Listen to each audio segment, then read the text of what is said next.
നമസ്കാരം. മലയാളി വാർത്തയിലേക്ക് സ്വാഗതം. തെക്കൻ ഇറ്റലിയിലെ സീസിലി ദ്വീപിൽ കൊടുങ്കാറ്റിനെ തുടർന്ന് ആഡംബര നൗക കടലിൽ മുങ്ങി. അപകടത്തിൽ ഒരാൾ മരിക്കുകയും ആഗോള ബാങ്കിംഗ് സ്ഥാപനമായ മോർഗൻ സ്റ്റാൻലിയുടെയും ചെയർമാൻ ഉൾപ്പെടെ 6 പേരെ കാണാതാവുകയും ചെയ്തതായും BBC റിപ്പോർട്ട് ചെയ്യുകയാണ്. തിങ്കളാഴ്ച മെഡിറ്ററേനിയൻ ദ്വീപിന്റെ തീരത്തിൽ നിന്ന് 700 മീറ്റർ അകലെ പാലേർമോയുടെ കിഴക്കൻ മേഖലയിൽ തുറമുഖത്തിന് സമീപമാണ് സംഭവം നടന്നത്. ബ്രിട്ടീഷ് പതാകയുള്ള ബയേസ്ലേൻ കപ്പലാണ് അപകടത്തിൽപ്പെട്ടത്. 10 ജീവനക്കാരും 12 യാത്രക്കാരും അടക്കം 22 പേരാണ് നൌകയിൽ ഉണ്ടായിരുന്നത്. 1 വയസ്സുകാരിയായ ബ്രിട്ടീഷ് പെൺകുട്ടി ഉൾപ്പെടെ 15 പേരെ രക്ഷപ്പെടുത്തിയിട്ടുണ്ട്.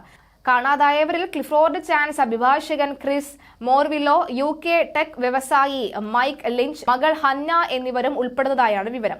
കപ്പലിലെ കുക്കിന്റെ മൃതദേഹമാണ് കണ്ടെത്തിയത്. കാണാതായവർക്കായി മുങ്ങൽ വിദഗ്ധരുടെ നേതൃത്വത്തിൽ തെരച്ചിൽ നടത്തിവരികയാണ്. എന്തായാലും ഈ ആഡംബര നൌക മുങ്ങിയതുമായി ബന്ധപ്പെട്ട് എല്ലാവരും ചർച്ചകൾ നടത്തുകയാണ്. ശതകോടീശ്വരന്മാരടക്കം ഈ നൌകയിൽ ഉണ്ടായിരുന്നു എന്നാണ് റിപ്പോർട്ട്. മോശം കാലാവസ്ഥയെ തുടർന്നാണ് ഇങ്ങനെ സംഭവിച്ചിരിക്കുന്നത്.